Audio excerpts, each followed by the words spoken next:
I can no longer hear myself echoing, so that's a great place to be. So in trying to think about where to start you all with this project, I'm in trying to think about what I wanted to do with this book seminar. I think rather than just starting by laying out the full project and how it started from beginning to end, I'm going to drop us sort of in medias res right in the middle of the project. And I'm going to do it by actually sharing a small ethnographic excerpt, if that's okay. That is not in the book. An interesting choice, you might say. But I think actually this excerpt that ultimately never appeared in the book is a really interesting one, because I think what I think it demonstrates well is both how plants are very good to think with, which is to say that they helped me enormously in theorizing about human environmental relations and human relations with plants, and why that is a generative thing to think with, but also why I came to ultimately focus on desire as a central analytic for my research. But it shows how those questions about desire intersect with politics in some really interesting ways, and also kind of the banalities of international trade policy. So without further ado, I'm going to dive right in, okay? So if you will, a picture.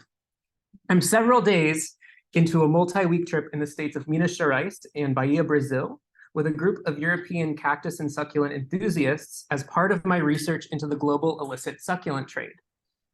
I was graciously invited to join this group of self-described cacto explorers to better understand collector and enthusiast activities and desires that circulate around their encounters with plants. We're in Brazil above all to see its dazzling biodiversity of cacti, and today we're in Bahia and planning to visit several localities of a cactus called Melocactus azureus, a species known for its gorgeous matte blue skin and round form, topped with a red and white cap known as the cephale. This species is listed on the Convention on International Trade in Endangered Species of Wild Fauna and Flora, a very long name. It's known as CITES for short, as an Appendix 2 plant. But the collectors I'm with think it's an Appendix 1 plant. Appendix 2 of CITES is a classification which permits the regulated trade in species with appropriate national export permits if they can be acquired, while Appendix 1 is reserved for those species in which legal trade is effectively banned to control the impact of wildlife trade on species endangerment. But Tom, a Dutch collector, says last time they were at this location, they found 10 new populations with abundant numbers of plants.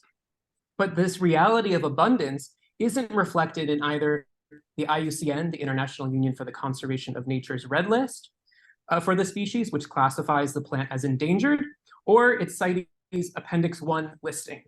It isn't actually a CITES Appendix 1 plant, but I don't belabor this point because they often don't listen to me. Milton, the Brazilian botanist serving as a guide on this trip, repeatedly explains to Tom that although he is correct that this population is indeed abundant, the species is extremely restricted in extent, leaving it vulnerable. To Milton, in the IUCN Red List, the species is still threatened because it is not found across a wide array of different populations, and its geographical extent is modest. But Tom argues there are millions of individual plants found across its range. Why can't we celebrate that? Tom says. It's good, Milton replies, but one development and they could all be wiped out. I just don't see why we can't be optimistic about it.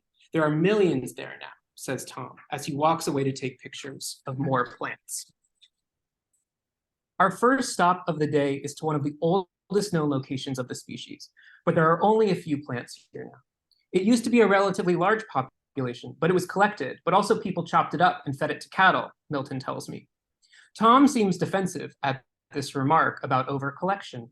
You say that, Tom says, but how long have people been assessing the populations? Well, this is based on historical accounts of other collectors, like Albert Buning, Milton says, who's a famous cactus collector. We looked for plants for a while, but without success. 1 inch. This is an example of an endangered population.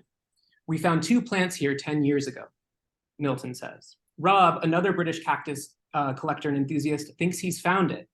We aren't sure, and so Milton comes over to offer his assessment. The plant isn't very blue, but it also has a well-developed cephalium. As a novice, it looks to me like any other melocactus I've seen on this trip. Milton does not believe it is the species. Later, I think I hear Milton shout that he's found one, but he was just letting us know that it's time to go.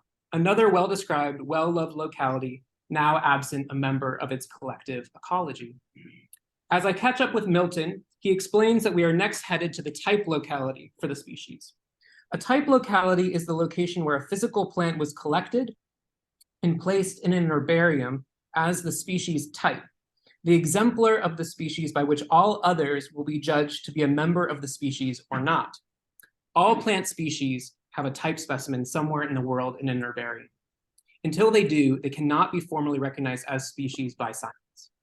Quote, there will be a few more plants there, but it's now next to the city of Jusera and it's a garbage dump. It will disappear soon, Milton says. After you get to the dump site, just on the edge of town.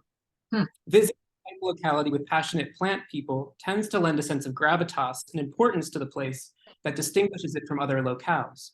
And yet what we saw before us felt nothing like what I had imagined.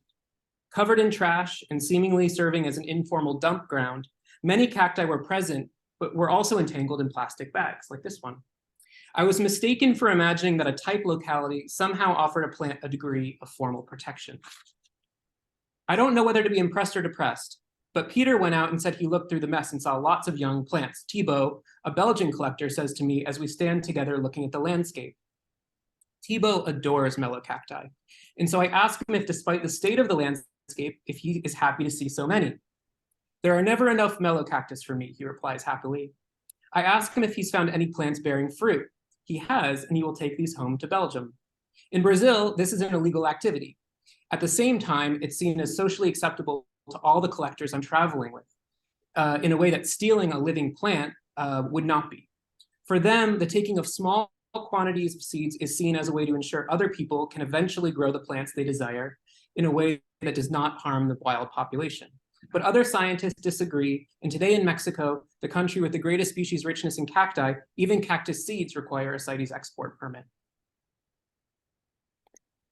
Milton notes that his waypoint for the type specimen of the species is 200 meters in the opposite direction, where we see houses built on the edge of town. Jared, take a picture of that house, Milton says. That's what's coming. My original waypoint for this location doesn't exist anymore, and soon they will start building here where we're standing.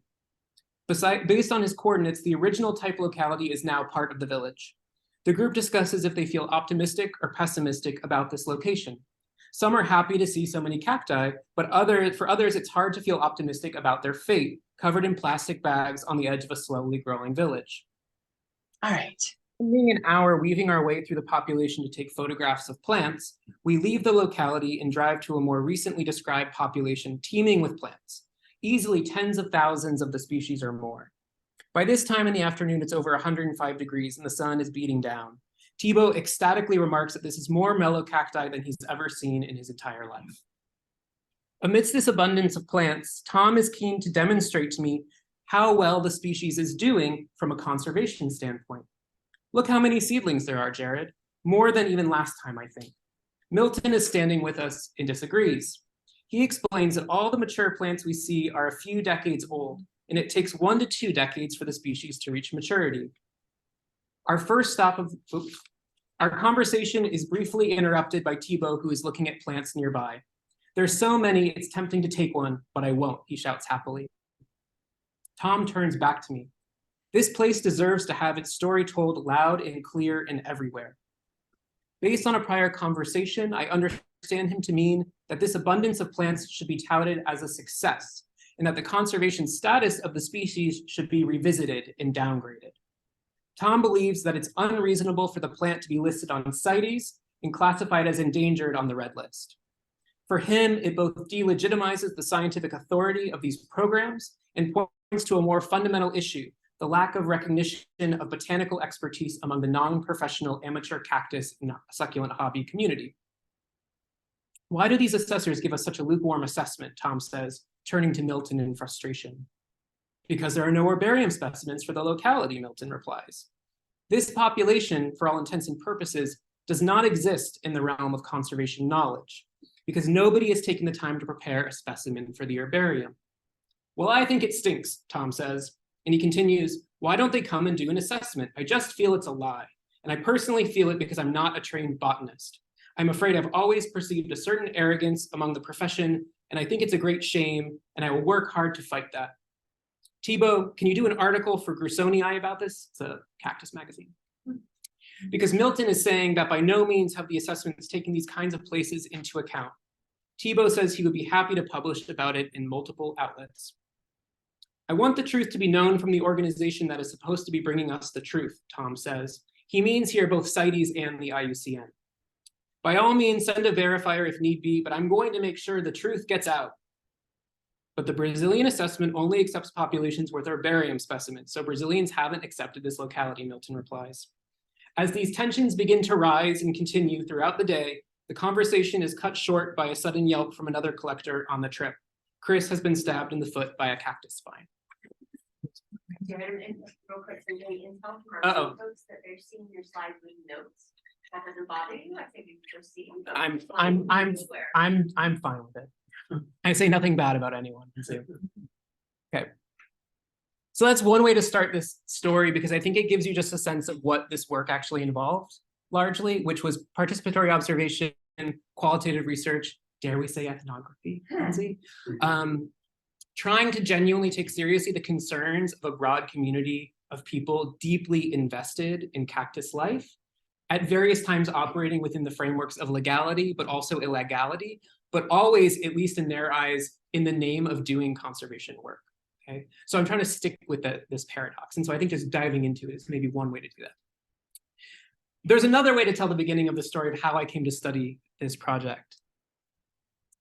And the first is that I was actually supposed to be studying the illegal trade in tiger bones from India to China. I did my PhD work in India, I had become this postdoc working with Rosaline Duffy in Sheffield and had proposed to do this project on illegal tiger trade.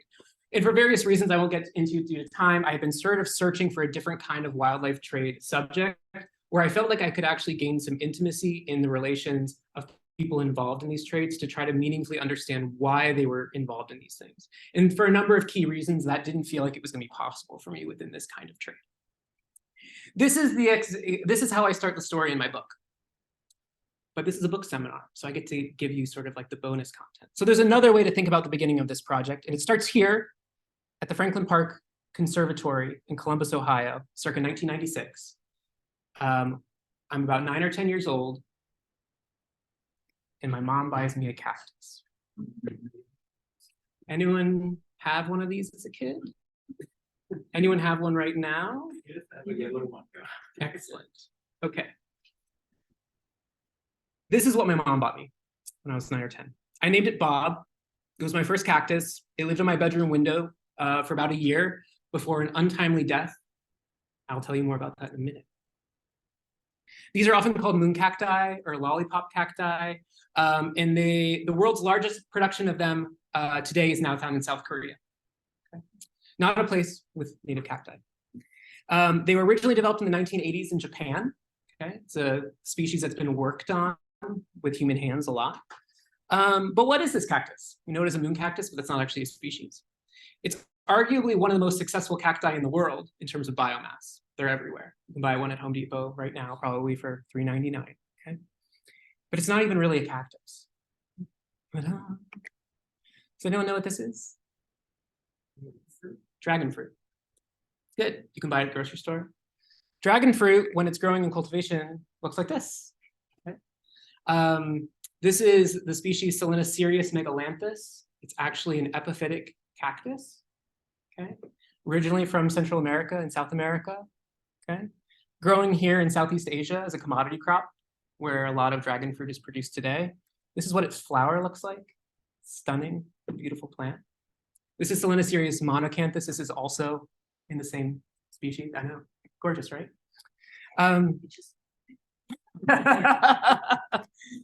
This is what this species looks like growing in its native habitat. Okay. Not all cacti are what you think they maybe are. Some of them are tropical species that live in lush tropical forests and grow as epiphytes in the nooks and crannies of trees. You might think of them almost more as an orchid species than anything else. Okay. This is one part of the story of the moon cactus that I had on my bedroom windowsill when I was 9 or 10. But the other is this, Gymnocalycium mianovici, okay? Named for a Czech financier who funded one of the first botanical expeditions of a Czech self-described cacto explorer named Alberto Wojciech Fritsch. I end up writing a chapter in my book about this gentleman, without intending to, I should add. And this cactus, Gymnocalycium munovici, originally in South America, Paraguay, I believe, beautiful flower, is a species that also is a species that tends to mutate. And throughout the 1980s, eventually a group of very talented cactus growers in Japan that developed this hybrid species. The variation is known as nishiki, okay? And eventually someone got the really bright idea that people really like these bright colors, this red color. What's one problem for a plant that isn't green? There's no photosynthesis. There's no capacity for it to survive. It has no capacity to produce energy, keep it subsisting. A funny thing about the cactus family is that any species of cactus can be grafted onto another species. And so when you see that moon cactus, you're actually looking at a monstrosity of two species cobbled together. Okay, so imagine if you had your cat and your dog, and one end was a cat and one end was a dog. Effectively, it's the same thing, except not. But within the world of plants, follow. Okay, so that really cute bright yellow or pink top that you have on that cactus at home would die very quickly without that base. That base is a different species of cactus. It's that epiphytic cactus that should sort of flow out in this beautiful cascade, putting out that gorgeous, stunning white bloom that you saw. But if you cut off pieces of it and stick it upright in a pot, it'll live for a few good years. And in the process, because it's a very fast-growing species, it'll support the life of this other cactus. We can question then what happened when I was about 9 or 10 years old, and my poor cactus Bob, sitting on a windowsill, was thrown out the window by my older brother. This is the great defenestration of Bob the cactus, circa 1618 in Prague. I forgot about this story until about midway through this research. Okay? Just putting that out there. A little possibly psychoanalytic tingle for some of you. Okay? And you should start to feel a little uncomfortable at this moment. If you're not, think a little bit harder, right? Laplanche and Pontalis describing the compulsion to repeat, right? That at the level of concrete psychopathology, the compulsion to repeat is an ungovernable process originating in the unconscious. As a result of its action, the subject deliberately places himself in distressing situations, thereby repeating an old experience, but he does not recall this prototype. On the contrary, he has the strong impression that the situation is fully determined by the circumstances of the moment. I will leave that in the room to settle. Did I choose the succulent subject, or did it choose me? Okay, that's another beginning to the story. But now I want to kind of move on to some facts by the numbers, what I was actually doing in this research, whether or not I was actually compelled into this research because I was 9 or 10 and my older brother threw my cactus, a rather phallic looking cactus, you might add, out the window. I did over 100 interviews with conservationists, botanists, cactus collectors, law enforcement agents, and other relevant stakeholders. I reviewed hundreds of pages of court records and cases related to illegal plant trade. Multiple weeks of in-depth participatory observation of so-called cacto exploration trips of the kind of ethnographic note-taking you saw described here. Participatory observation and engagement with dozens of Cactus Club meetings, conventions, and events. So I would go and hang out at a lot of these kinds of cactus spaces. I became a very proud card-carrying member of the Sheffield branch of the British Cactus and Succulent Society and attended weekly Friday night evenings above the scouting shop with a picture of the Queen hanging on the wall. Ultimately, in pursuing this research to what's known as a process of both following the thing, following the work of Ian Cook et al., but also follow the species. And this is a thought that John Hartigan Jr. And even Kirksey write about. This work literally took me to 7 countries across 4 continents. And I do want to recognize some privilege there, that the only reason this work was able to unfold in the way it did was because of the very generous funding of the European Research Council and Rosalie Duffy, because otherwise this work would have looked very, very different. A US passport helped as well. Finally, in 2021, to sort of bulk up some of this participatory work with some survey data to be able to speak this language to conservation biologists, I also amidst the pandemic, trying to figure out what to do, I did an online survey with about 500 cactus and succulent collectors, primarily in the US and Europe. And those results were published earlier this year in Conservation Biology about their perspectives on CITES, illegal wildlife trade, what was motivating it. And if people want to see, I have some of that survey data we can get into the Q&A. Well, why should you care? Why should you care about illegal cactus and succulent trade? I've told you it exists. Maybe we're going to unpack a little bit why there even is a thing known as illegal wildlife trade in cacti. But one of the first things to say is this is actually an extraordinarily threatened group of species. For a species that's literally everywhere, does anyone have any cactus paraphernalia on like a backpack or maybe a shirt today? If I hadn't lost my luggage, oh, just gave it away. Maybe I would have been wearing a cactus shirt today for all of you. I have a cactus one. Fabulous, right? In a certain way, and we live in a particular cultural moment in which cacti and succulents are literally everywhere, right? You can't walk down a main street and not see them being used to advertise some kind of product for you to buy, something we'll also come back to in a minute. They're extraordinarily commodifiable and commodified. Okay? And yet, they're one of the most threatened taxonomic groups of any assessed species of animals or plants on the planet. Okay? Almost a third of all cactus species, there's about 1,500, give or take, are classified as threatened by the IUCN, despite what Tom says. And some 86% of threatened cacti are used for horticultural purposes, are also extracted from wild populations. Okay? Threatened cacti hotspots are found across the Americas, from Brazil to Uruguay to Mexico to Chile, also, of course, the US Southwest. And one of the primary biological resource uses of threatened cacti is collection for the horticultural trade, much of which is illegal. So people wanting cacti to keep for their own personal pleasure and satisfaction at home, on a windowsill, in a greenhouse. But we need to pause. And again, as a geographer, but also a critical geographer, it's very easy to slide into talking about issues of legality and illegality at face value, as if what is illegal is wrong and what is legal is right. As if the moral dimension somehow maps on. And it often doesn't. And we could think of, I'm sure, numerous examples in this room where that's not the case, right? So it's important to say that before we sort of give the aura of the thing a tinge of illicitness as a kind of sex appeal, there's nothing actually illegal about a cactus, right? It's just a plant, right? There's a little asterisk there because in the context of the United States, there's also peyote, so there's questions about what happens when a plant is listed as a class 1 drug. But leaving peyote aside, which I do not engage with in my book for very specific reasons, we can talk about that later. The only reason we're able to talk about an illegal trade in cactus plants is because illegality is determined by compliance linked to both national laws and international trade conventions, that thing I mentioned, CITES, okay, the Convention on International Trade in Endangered Species. And I'll explain more about that in a second. Including cacti, there are over 3,000 species of succulents listed on one of the 3 CITES appendix. Okay, so this convention regulating their trade and whether or not it's legal or illegal, okay? But with few exceptions, the entire cactus family of 1,500 species is listed on one of the appendices on CITES. In fact, all of them are listed on CITES Appendix 2, and many are also listed on Appendix 1, meaning you can't trade it at all, okay? So just to, again, say we need to probe what illegal means and with a very critical lens. How many people had heard of CITES? Okay, good, excellent. CITES came into effect in 1975, okay? It took a couple of years to get going, but it went into effect in 1975. There are over 38,000 species listed on CITES. Most of those are actually plants. Usually when we think about illegal wildlife trade, we're thinking about animals, but actually in terms of species, most of them are plants. Most of them are orchids, okay?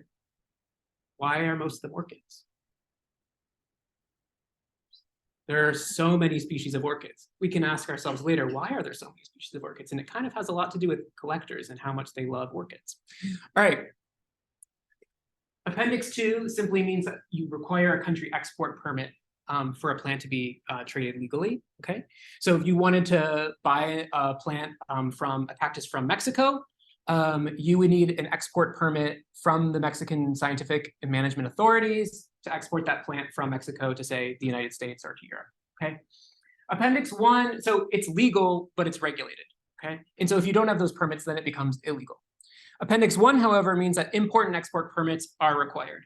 Effectively, what this actually means, though, is all trade is banned, except usually in the rare instances of scientific purposes. So if you're a researcher and you need to exchange plant material, there's ways of getting Appendix 1. But effectively, for the, say, our purposes as mere commoners, wanting to buy a plant online, effectively this means for cacti, this is banned. There are some exceptions for artificially propagated plants, but that's like a little too deep into the weeds for us for right now. What does this actually mean, and what does it look like, and what does CITES do? Okay, so if you were to go to the CITES website, you can pull up the appendices. You can look at them. It's very easily to navigate. And what you would see, for instance, is the family Cactaceae listed here. all of the species, for instance, that are listed on Appendix 1, and then you'll note under Appendix 2, it just says cactus species. So everything else, okay? There's a couple of exceptions, but this is largely due to artificial propagation, but these are the ones that are really considered rare and endangered and threatened by trade. And the one thing I would add to this is CITES is a trade regulatory convention, not a conservation convention, and that actually matters a lot in how it functions. But where does the rubber meet the road? What does this actually mean, and how does it play out on a sort of mundane, everyday level when we talk about the illegal cactus trade? Well, it's a bit maybe less sexy at times than we might imagine. For instance, you could go on eBay right now and start, if you know certain kind of high demand species and what you're looking for and maybe what you want and what collectors are really excited about, you might, for instance, find a plant like this, Eriocarpus confusus, on own roots, never grafted, no copiopoa. This probably means very little to most people in this room. But there's actually some really interesting telltale signs about this plant that I would argue probably means this is almost undoubtedly a wild origin species that's also being intentionally sold illegally on eBay. So one of the other things that made it really good to think with the illegal trade in plants, unlike other kinds of illegal trade, is it's happening out in the open because basically, by and large, law enforcement agencies have little capacity to care about plants in the way they say care about weapons trafficking or human trafficking or drug trafficking, okay? This plant was being sold without CITES permits or phytosanitary permits. It was being sold from Italy. It's a Mexican cactus genera, Eriocarpus, also Southwest Texas. It has clear signs of wild growth once you kind of know what to look for in these particular kinds of plants. It's also an Appendix 1 species, which means you have to have permits in order to sell it. Also, importantly, this species does not exist, which is also a really useful sign, because what the person selling it is trying to do is subvert any kind of auto filters that would flag it on the eBay system. So a knowing collector knows that this is actually Eriocarpus retusus, but he's made up a new name for it, Eriocarpus confusus. This is confusion, right? I mean, it's not that hard. It's not rocket science, guys. So anyways, a useful plant for us to think with. Also, it's $300. How many of you are going to spend $300 on the plant? Right? Maybe a variegated Monstera alba. All right. So that's kind of where this stuff starts to matter in terms of what happens when these plants are taken out of their habitats. And also, I should note, for instance, a plant like this could be 40, 50, 60, 70 years old already at this age and size, okay, on its own roots. Okay. So the longevity, the slowness, the evolutionary, I write in the book about the fact that I argue that cacti in many ways have evolved to be lootable because the evolutionary adaptations that make these plants capable of thriving and surviving in harsh desert climates and arid lands also makes them extraordinarily extractable and in a way that coheres nicely to global commodity circuits. Not many plants or animals, a baby tiger can't survive transit around the world for 3 months or 3 weeks in a cardboard box in the way a cactus can, okay? So they're quite amenable to duress in surviving on the other end, okay? So I want to give you some sense of kind of what this research started to look like for me and kind of the places it took me. And this outlines a little bit about the different kinds of chapters in the book. On one level, I was interested in this question about who steals a cactus, again, coming back to that original research question, but also importantly, why? And then questions about methodology. How does one go about trying to study an illicit trade in this capacity? The latter question ended up being less interesting than I thought because it turns out if you're studying something that's of really great importance to a particular community that feels like their version of a story isn't being told and that they've been villainized in a way that they disagree with, they're extraordinarily interested in having that story shared. One of the biggest issues I came across in this research is that everyone in my research, because of the illicit nature of the subject at various moments, all of the research participants are completely anonymized, whether they're conservation biologists, law enforcement agents, or cactus thieves. And that actually frustrated a lot of my interlocutors because they wanted to sort of put their name. They didn't want to be seen as hiding behind their feelings and opinions about this, which is an interesting thing for us to think with. Okay. So a lot of my time took me to places like this. This is a private collection of cacti in a greenhouse in rural Czechia or Czech Republic. One chapter of my book, as I mentioned, there was that guy, Alberto Wojciech-Fritsch. Funny story, the Czech Republic remains sort of one of the main epicenters of global illicit trade in cactus plants in the world. Interesting for a landlocked European country with no native cacti. Interested? Read more. But so a lot of my time was spent with really passionate, generous caretakers who really, really unambiguously care about plants, taking care of plants, thinking about plants, tending their plants. And there's a real sense of desire in these spaces. Okay, desires that look like a lot of different things and are expressed in different ways. One of which being the skilled, slow to learn build set of expertise to be able to take care of them. This is a world-class, in case you can't tell, this is a world-class collection of cacti. Like, I wish I could do this. Most of these were older white men. And so a lot of my research was also inflected or sort of shaped by the contours of questions about masculinity, whiteness, and I would also argue heterosexuality, in a way that I also didn't anticipate getting into this research. So again, the surprises of inductive research can take you into interesting theoretical terrains that maybe feel a bit uncomfortable at times if that's not sort of your original kind of background. But so from the greenhouse to taking part in things like quote unquote cacto exploration, as it's referred to uncritically within this community in places like Brazil, to being engaged in the sort of day-to-day activities that these people are really invested in themselves. So one of the key ways that people who really care about plants but aren't going out and taking them out of habitat engage with plants is much like what you can think of as safari tourism, right? So big DSLR, expensive cameras, up close macro photography. And so this is a lot of the time I spent as well doing things that mirrored the activities of those collectors to try to get a better appreciation for both the literal botany of the species, but also what was it that was producing these effective connections between people and plants. Okay. I went to things like plant auctions and conventions. And some of the things that it pointed to, right, was that one, the illegal cactus trade is global, okay, and it is truly global and has been for a couple hundreds of years, although it didn't used to be illegal. However, within that context, and to present a limitation to my work in terms of its applicability elsewhere, my work did tend to focus on US and European collectors as hotspots of demand.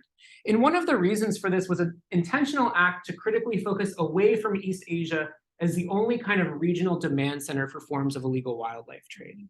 Okay, open any copy of National Geographic magazine that's talking about forms of illegal wildlife trade, poaching, and it's unambiguously going to be talking about what's known as the Africa-Asia nexus. Okay, big charismatic animals like rhinos and elephants being massacred for some sort of generally imagined traditional Chinese medicine trade, etc. Okay. This kind of journalism is often fairly acritical, also often very ahistorical, and often fairly inaccurate in its representations of what is causing these kinds of forms of illegal wildlife trade to occur. And one of the things I wanted to do in this project is demonstrate that without doubt, the global north remains one of the largest consumers of illegal wildlife trade on the planet, inclusive of Europe and the United States, and yet receives scant attention, broadly speaking, across these literatures. And I wanted to draw some attention to those geopolitical power dynamics that underpin research and knowledge production about illegal wildlife trade. It turned out to be relatively easy to do within the context of talking about cactus and succulent plants. Okay? So again, this strong demand from global north countries. This also does include other countries like South Korea and Japan, but also there is, of course, also some demand in China as well. And within the context of the US and Europe, cactus collectors did tend to be older white men. And today, it's interesting to note that these there tends to be amongst people who only collect cacti in kind of Anglo-European context, tends to be more men who only collect cacti compared to other succulents, while women tend to only collect succulents if they don't collect cacti.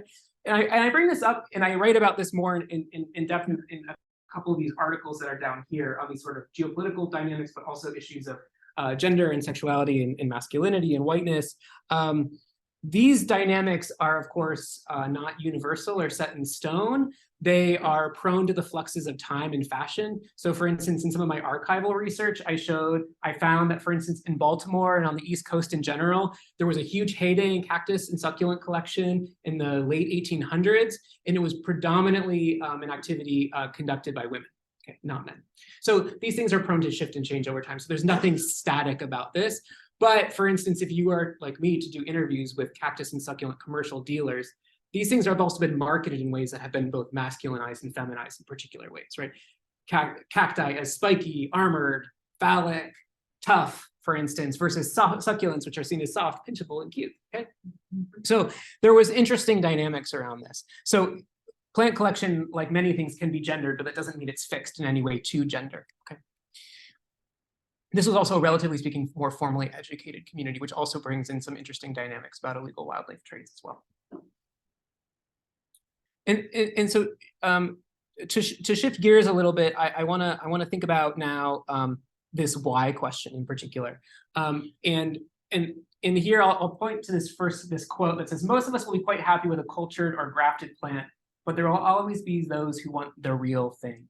And I wanted to query what this real was for a lot of collectors. What was it about the idea of a wild collected plant that gave it some sort of exceptional aura that differed in some way from, say, the fact that these plants are, largely speaking, easily artificially propagated, sustainably, ethically, reasonably in a greenhouse elsewhere, right? So there are very pragmatic solutions to some of these problems. Why they have not been implemented is a question we can talk more about, okay? I'll give you an example. This is a cactus, even if it doesn't look like it to you, maybe, okay? The species name is Mammillaria bertholdii, okay? It's a species of cactus from a very small and endemic region of rural Oaxaca. Okay? I'm not going to include a map of where it's found. Gorgeous magenta flower, big taproot that keeps it alive during long periods without water. A lot of cacti actually have these kinds of interesting taproots, some don't. If you look at what it looks like growing in Oaxaca, it looks nothing like a cactus, at least to most of us, right? It has what are known as these sort of feathery pectinate leaves. And so very unusual kind of shape. It looks like sort of like little mussels or amoebas or something. But then it puts out these extraordinary purple flowers, really stunning plant. Unfortunately for Mammillaria bertholdii, it basically checked all of the boxes that would make a plant extraordinarily desirable to passionate cactus and succulent collectors. It was new to formally described science. It had never been described until 2013 by the German cacto explorer Andreas Berthold. Okay. A trend we will see repeat itself around the world of cacti in terms of who names plants. So very recent discovery, quote unquote, of a species. Extraordinarily unusual form, highly restricted range, and nobody had it. Okay? Think about rare baseball cards if you need a sort of imagination of why this might incite sort of passionate frenzy for a new plant. Okay. And yet, once the plant was described in 2013 in the literature, despite its status as brand new to science or Western science, seeds and small grafted stock of these plants. So this is it growing on one of those stock, it was grafted onto another species of cactus to make it grow faster. It was immediately available online and at major cactus conventions across Europe, the minute it was described in the scientific literature. Okay. It was therefore certain that certain individuals and seeds were illegally smuggled out of Mexico years prior to its formal description in the scientific literature. Several years ago, grafted specimens of the species were selling for over $1,000 a piece. Okay. The first seeds that were made available were $50 for a packet of 10 cactus seeds. Okay. So a lot of money, but not like drug money. All of these materials were being sold from the Czech Republic. Okay. According to scientists and amateur botanists, the greatest threat to the species now that it faces is from the poaching for illegal international trade. Okay.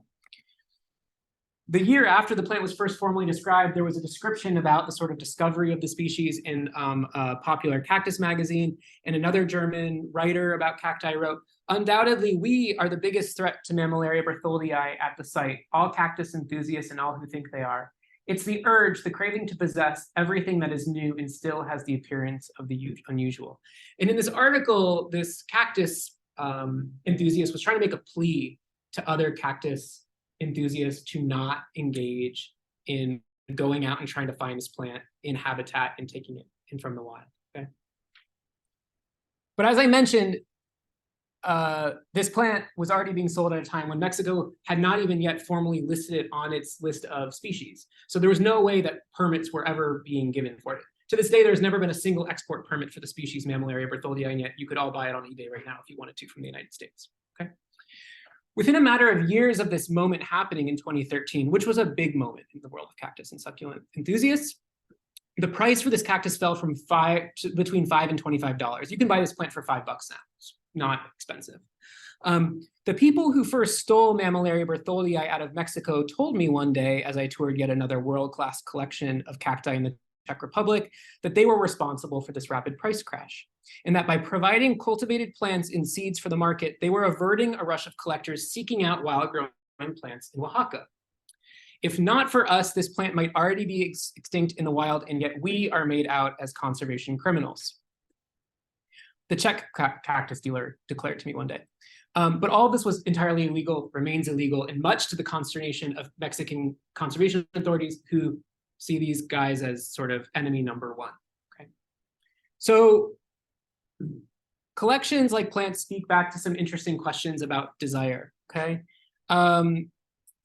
and it also led me to theorize and think about interesting questions about who gets labeled poachers in the world of illegal wildlife trade, and who maybe is argued to be a sort of unsung hero, acting illegally, but perhaps with some kind of moral higher authority, as these gentlemen in the Czech Republic were sort of seen within the broader European cactus collector community. Because while everyone knew it was the Czechs who stole this plant out of Mexico, and they recognized what they did was technically wrong, they saw a positive impulse in trying to do something to get the material out to people who said they would do no matter what it took to get the plant one way or another. Okay. And so one of the things I write about in the book is this idea of what I would call the flawed archetype of the Robin Hood conservationist, right? When you think about the word poacher, where are places in the world and what kinds of people are conjured in the imagination? You don't have to actually answer that, but you can just sort of think about it. And yet histories of poachers in other contexts, say Europe, have a very different flavor to them, right? So if you've ever been to, like, say, rural England, there's often like the Poacher's Arms, you know, where you can go have a nice ale. Robin Hood, right? The man who takes from the rich and gives to the poor, who acts against the state or the sovereign, and yet does so in the name of the sort of people or the populace. Within the world of the cactus and succulent collector community, I found this archetype sort of being mirrored. Okay, but it was an archetype that only seemed to apply within particular geographies and contexts, namely Europeans and Americans, who were often referred to as gentlemen collectors. Yet when East Asian collectors would, say, arrive in South Africa engaged in similar activities, they would be labeled as conservation criminals and poachers. Okay, so there was a real racialized tendency in how these kinds of narratives were being constructed, and it's something that I spent a good chunk of the book kind of engaging with and thinking about. Okay. I want to think for a minute about the modus operandi of the Robin Hood conservationist. Okay, they would argue that the law and trade regulations of CITES, while maybe well-meaning, are wrong, and so answering to a higher moral authority is justified as an act of species care. Okay, caring for species here might meaning ensuring plants circulate globally. Has anyone ever heard the expression, if you want to, what is it? If you want to save a plant, give a plant away, something like that. Causing some level of harm for a species is justified in order to do, I should say the ends justify the means, right? Harming some species is better in the long run for the broader population of plants. Stealing a few Mammillaria bertholdii is better than all of the plants going extinct. The idea of flooding the market, so to speak, with propagated plant material will have the effect of crashing the market for more expensive wild harvested plants. So by propagating these plants en masse, they reduced its sort of demand and made the plants less valuable. By suddenly there were 5,000 available instead of 100, right? So basic market logics. Okay, so in the book, I spent a lot of time kind of thinking about and ultimately arguing why this is a flawed archetype and why it has these underpinnings of sort of uneven geopolitical dynamics. Okay, and how that can be seen across a wide array of illegal forms of illegal wildlife trade. And I think that's a sort of important carry-on point in terms of why studying a sort of neglected and seemingly not very serious kind of wildlife trade to some people actually has really important lessons for other potentially forms of wildlife trade. Okay.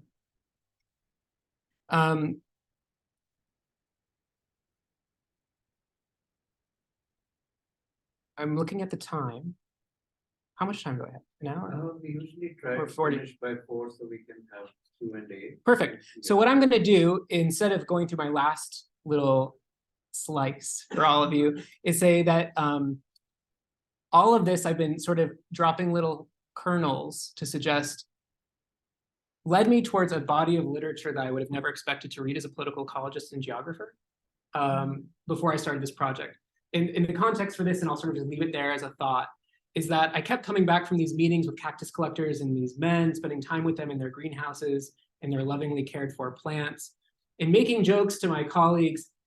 Gosh, it sometimes feels like I should be reading some Freud, because there was these real moments of serious intimacy happening in the greenhouse between myself and them, in the way they would open up to me about their own appreciation of themselves, and how these plants gave them a way to talk about their own forms of masculinity, but also desire and sort of its expressions in the greenhouse, that I felt poorly equipped to sort of handle and navigate. And I kept making this joke over and over again, apparently, I'm told by my colleagues. And they finally were like, you know, you keep making the same joke. And sometimes that moment of awkward, that uncomfortableness, that discomfort is actually kind of a signal, right? Anyways, this is all to say that the book takes some interesting psychoanalytic deep dives in twists and turns that you might not have expected in a book about illegal wildlife trade. But it was because I actually realized that the central analytic I really needed to be staying with was desire, because political economy was insufficient to understand what was sending people out from all over the world in search of these plants and encounters with these plants that was mediating their flourishing and diminution in the world. It wasn't enough to think about the value of these plants in monetary terms, in other words. There was something else going on. And I'm going to make a claim that desire was a really important part of that story. And so I make a claim for a psychoanalytic political ecology as a result of that work. And I'm not alone in doing that work, but with others. And these are some of the kind of concepts that sort of I found useful to think with.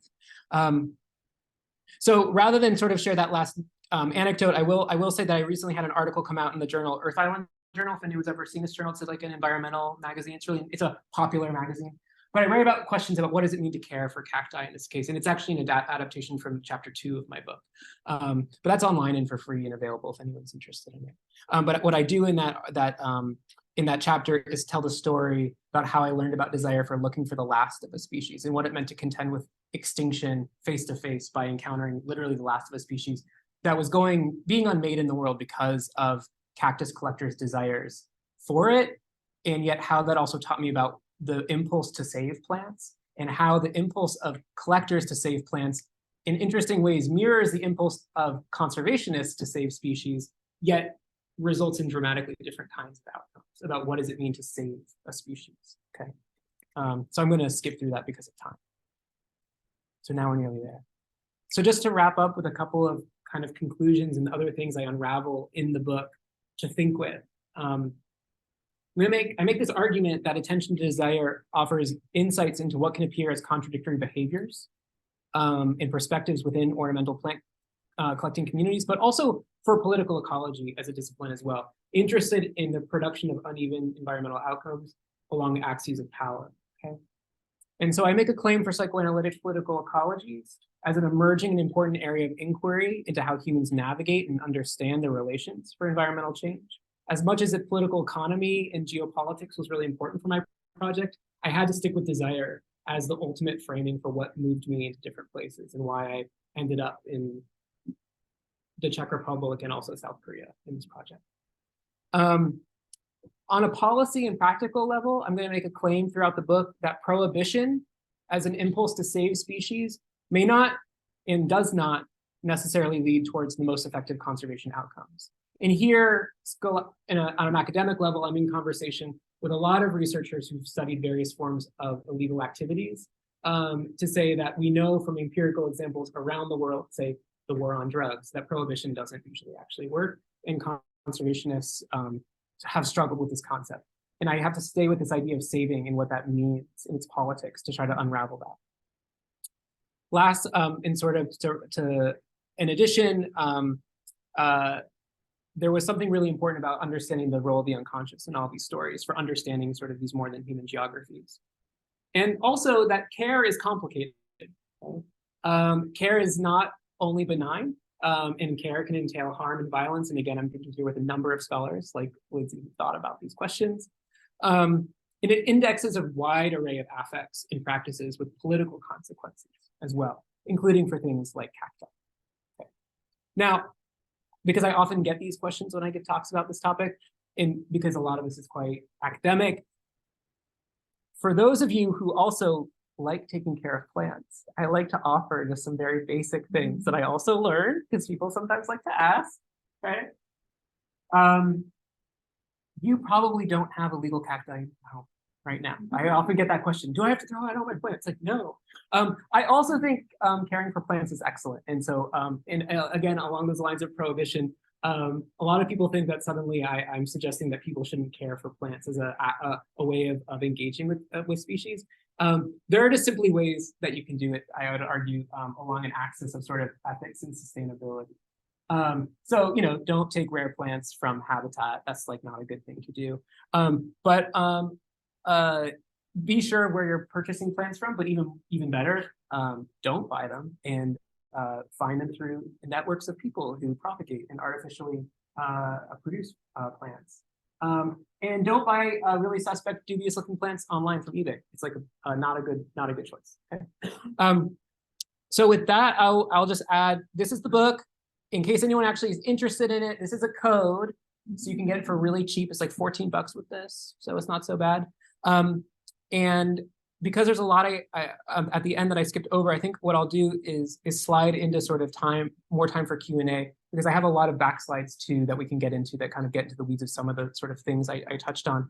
But I did want to both make sure I thank all the people who did make this work possible. And my last thing that I will add, if there's any sort of undergrads or master's students and then I'm thinking about PhDs, I am recruiting PhD students right now. So with that, I'll stop. Yeah. Okay.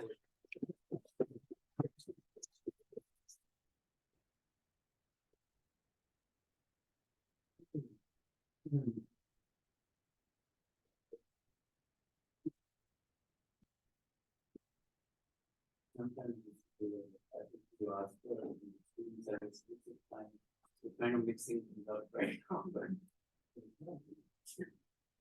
Taylor is she's interested in a PhD. She was just talking. Fabulous. Maybe I'm really interested in just hearing more about the psychoanalytic work of politics. Okay. Sure. Well, so I'll put this up just to kind of have it as a reference point. Psychoanalysis is a huge, obviously, field, and there's many schools of thought.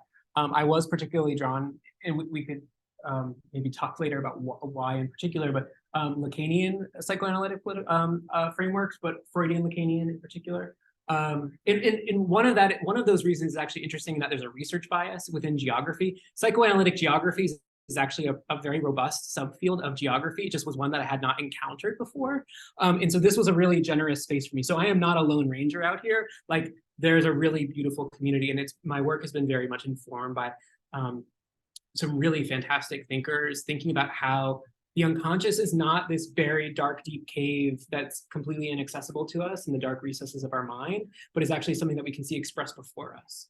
And so this is where sort of the unconscious meets space in our interactions and how we navigate and imagine the sort of traversing of fantasy in the world. And fantasy was very, very, very important for thinking about what was happening with especially these men out in these landscapes and these brilliant, interesting, bizarre, quizzical moments. For instance, like there was a very poignant moment. I was standing with a cactus collector in Brazil, and he looked out upon this landscape, and while simultaneously knowing that like lots of cactus tourists visit this site because it's a very famous site, he said to me, like, we may have been some of the first people to see these plants since Humboldt.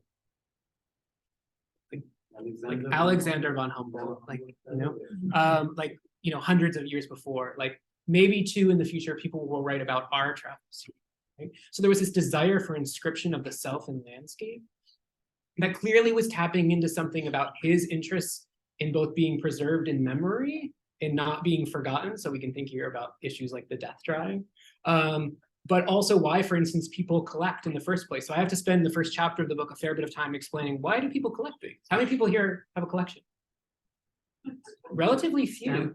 Yeah, good. I had a rock collection for a while as a kid, right? About 30% of North Americans are, generally speaking, said to have collections of various kinds, right? And there's a good psychological, but also psychoanalytic literature on practices of collection as a really benign and healthy psychological activity that's different from hoarding as a kind of disorder.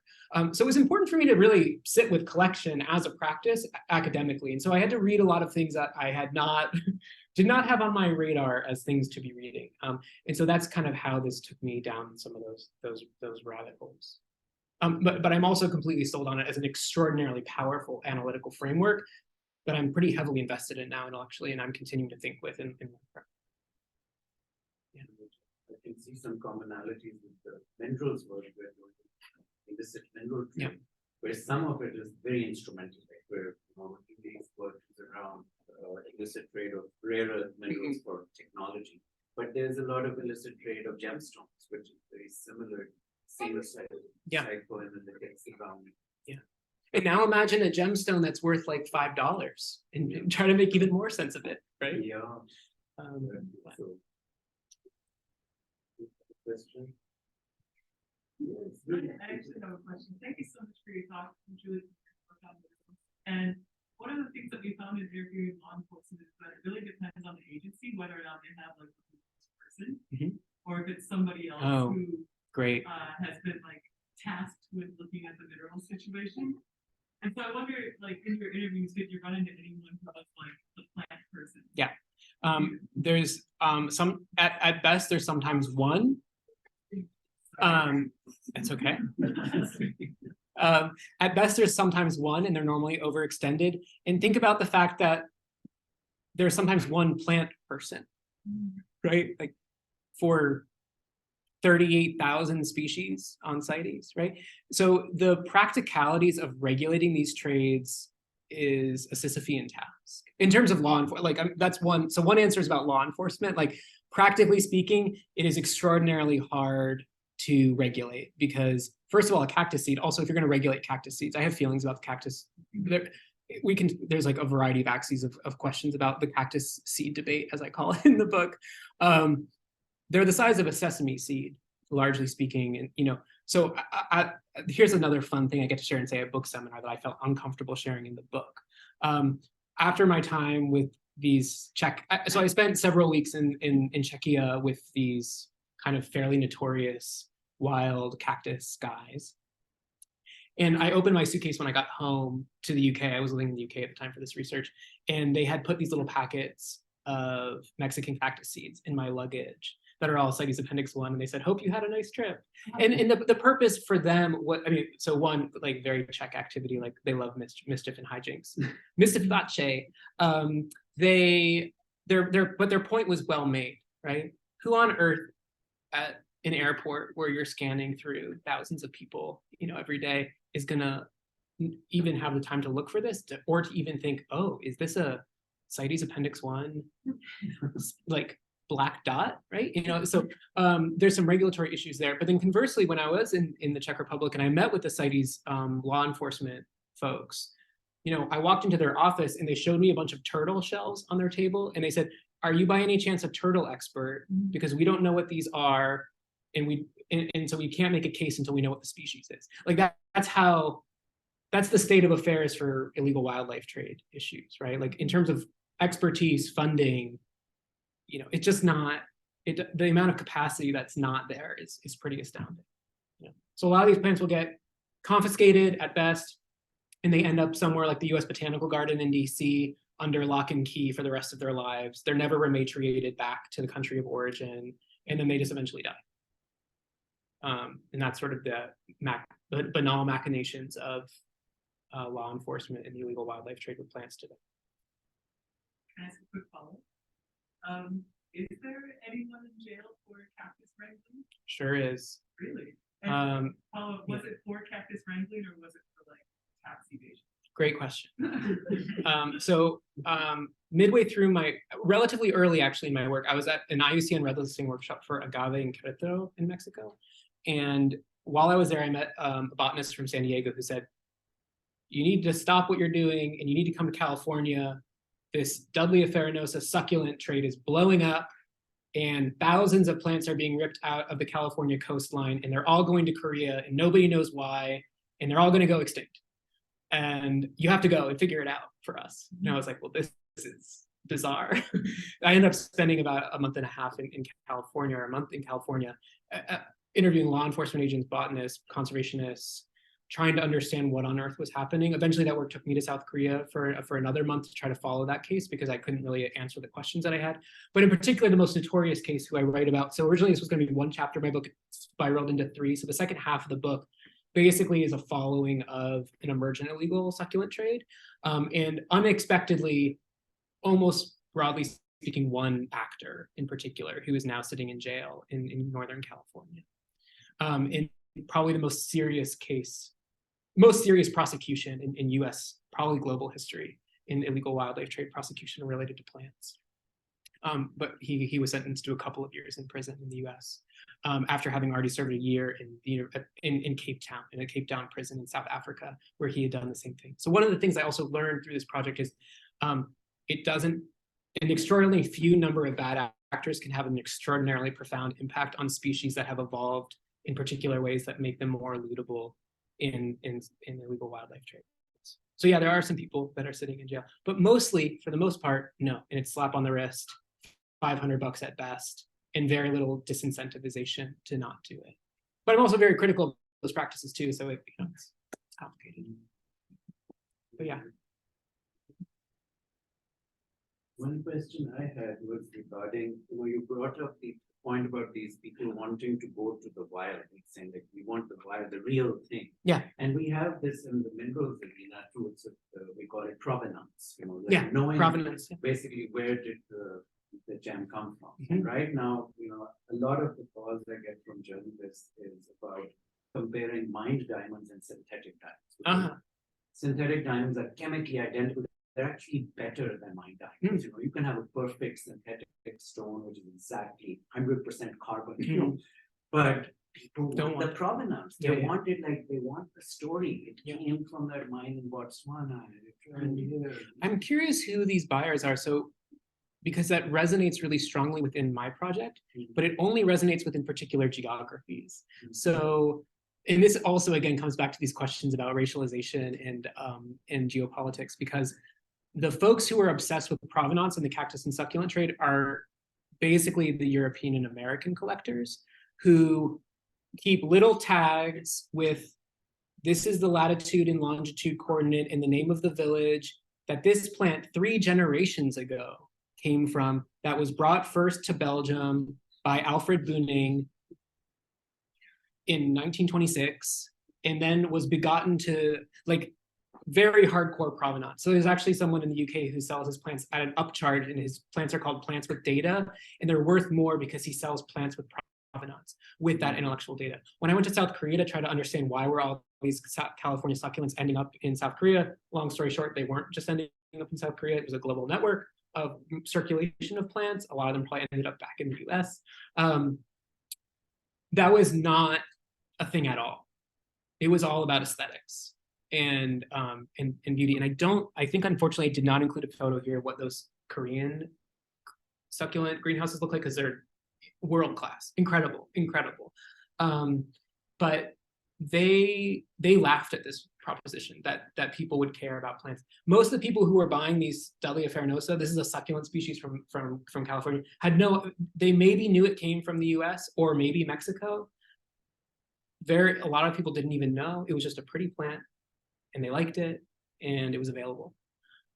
Completely different. But that was a deep assumption was being made, for instance, within US law enforcement, that the trade in California succulents was being driven by an insatiable demand for a wild origin plant by East Asian collectors, right? That mirrored these ideas we see in rhino horn poaching or ivory, right? That was completely not accurate at all.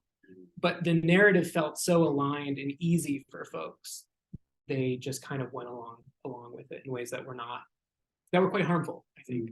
I mean, we have to also place this within the context of sort of, this is like, these articles are coming out also amidst like the emergence of COVID and things like that, and sort of xenophobia. Yeah, 100%. So yeah, there were some really not very nice comments being posted on lots of Guardian and New York Times articles that don't replicate. Are there any other plants that are that desirable? Oh yeah. Other than orchids?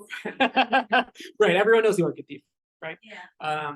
Dragonblood trees from support. Yeah, so besides cacti, there are a lot of succulents, especially right now, that are extraordinarily. So I just got back. I was in June. I was in South Africa for 3 weeks because there's a really emerging kind of problem of succulent plants being harvested illegally there, but also a lot of plants like bulbs. There's a kind of emerging market in various bulb species from Southern Africa and East Africa. Also a lot of plants that you can sort of imagine looking kind of bonsai-esque from Eastern Africa that are becoming, that are quite in demand. Cycads are the sort of another big one, but also quite different. These are like palm-like looking species that also have a high demand. That's a few off the top of my head, but a lot of those are cycads are a succulent. But yeah, orchids are another big one, of course. That's another project I'm working on.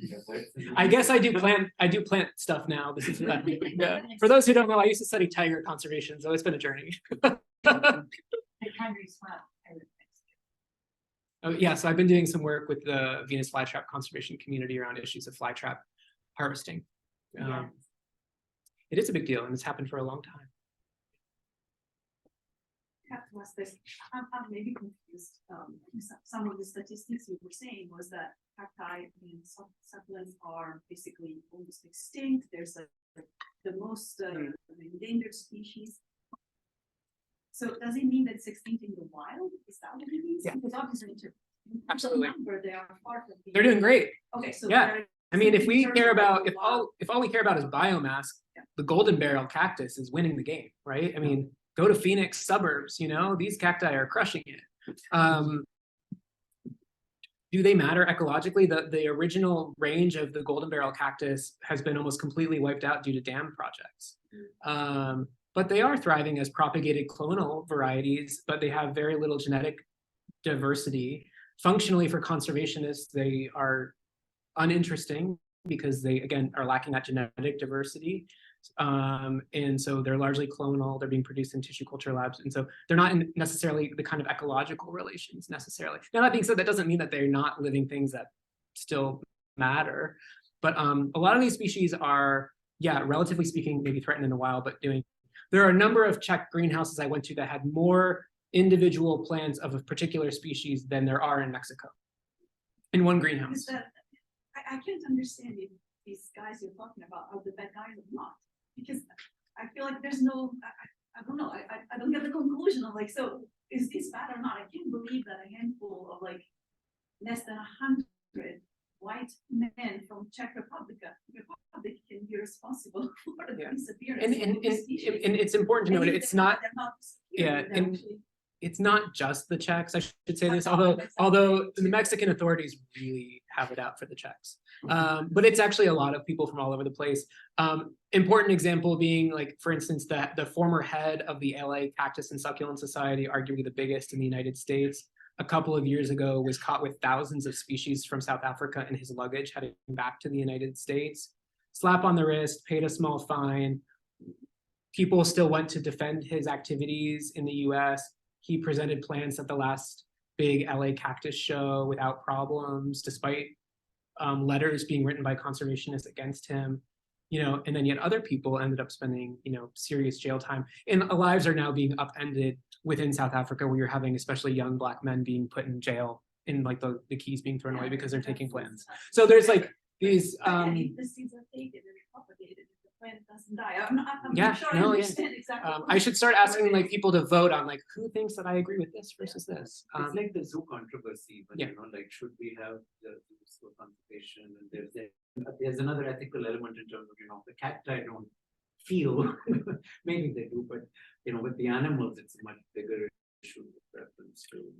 Oh, someone asked me to repeat the questions. Oops, Oh, yeah. my bad. Sorry, folks. So, yeah, but it's exactly the same.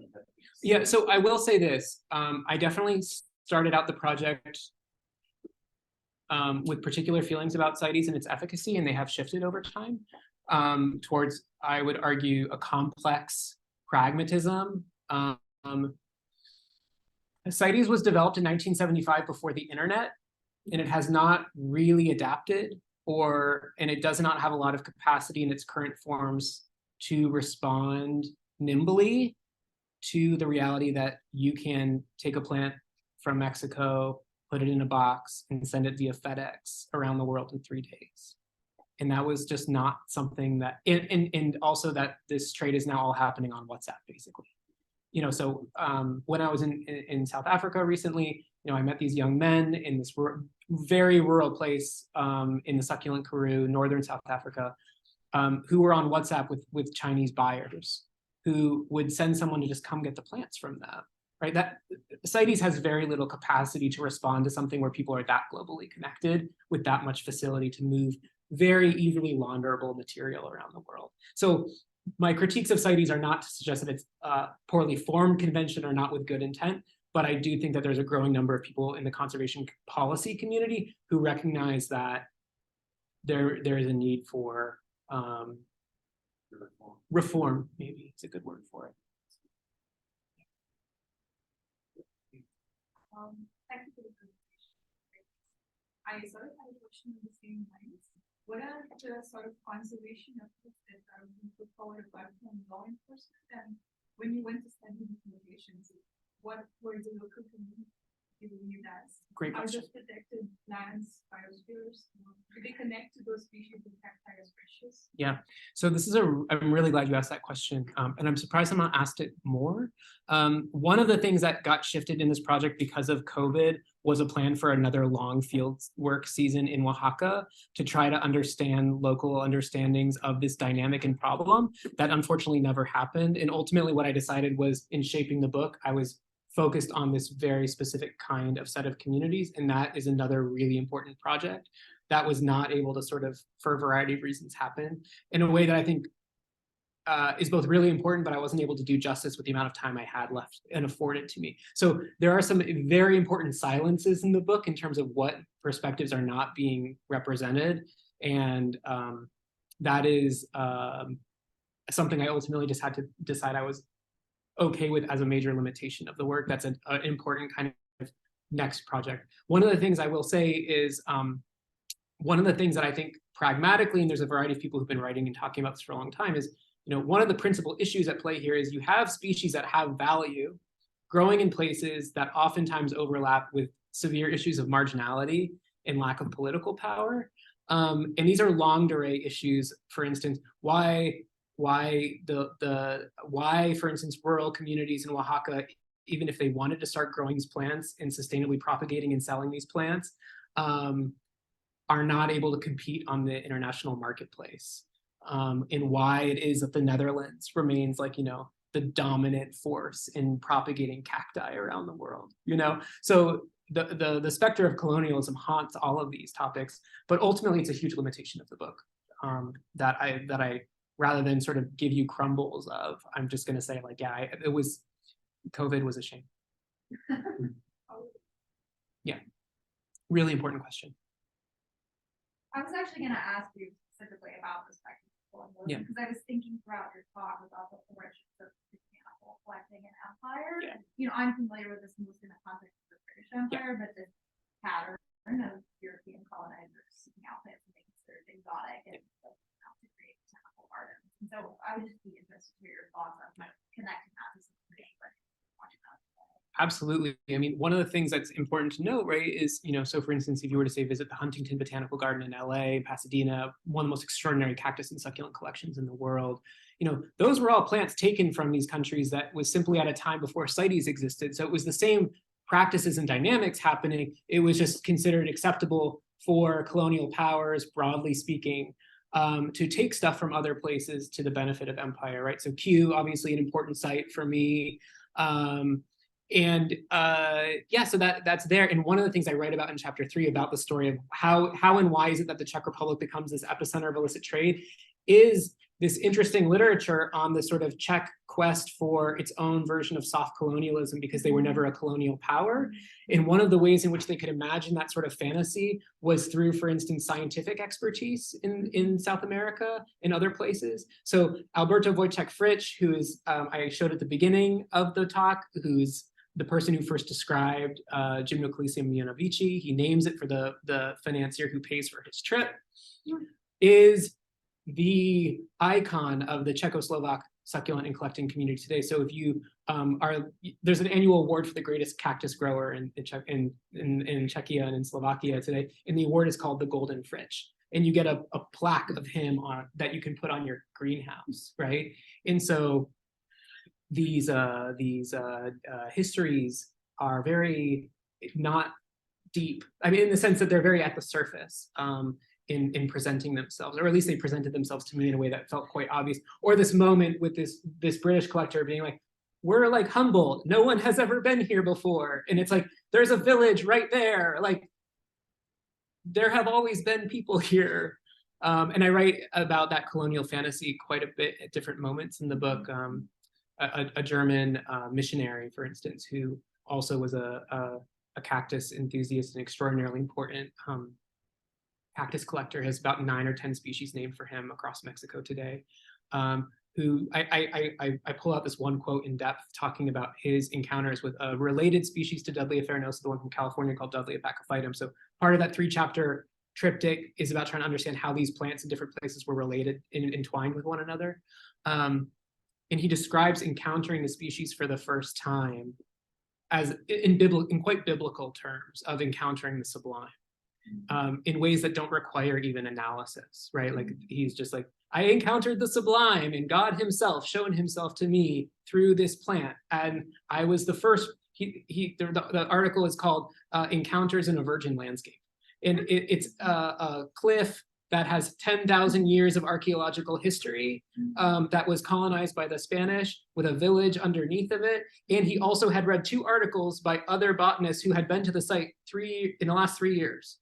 And yet still, so this is where I guess the unconscious comes to the fore, right? Like what are the bends and twists in the brain that we're able to imagine that fantasy and construct it and present it to readers uncritically?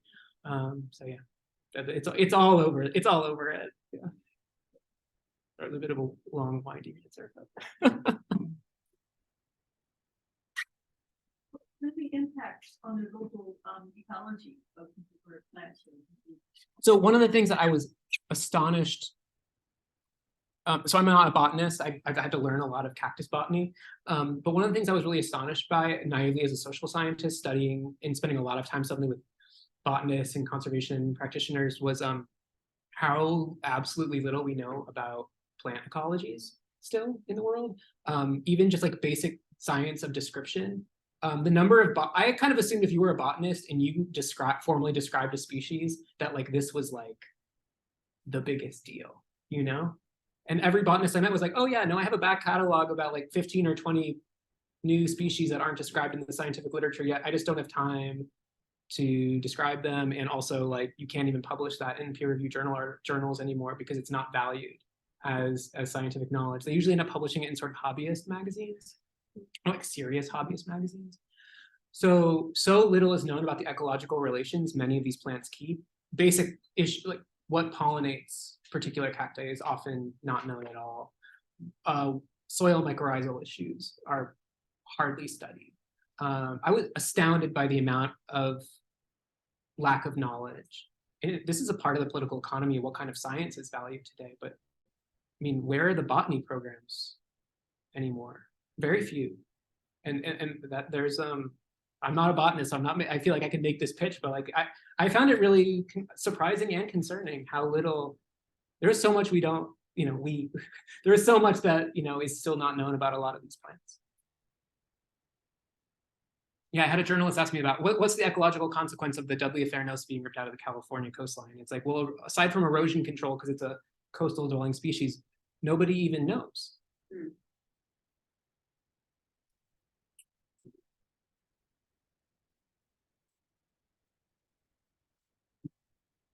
This was just such a tour de force, you know, the fluency with which you have cited all the taxonomic names alongside Freud, psychoanalysis, and true mark of a geographer. So thank you again so much, Jared, and I wish you the very best with the book. And I would advise we should be supporting authors, and so definitely get the book, whether it's an e-version or real form. Or tell the library to get it. Yeah, well, definitely the library definitely would get it.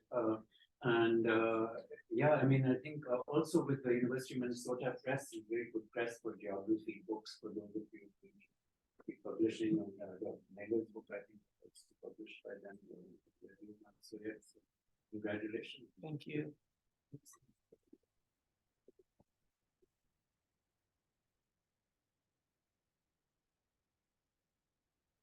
Thanks so much. Very good.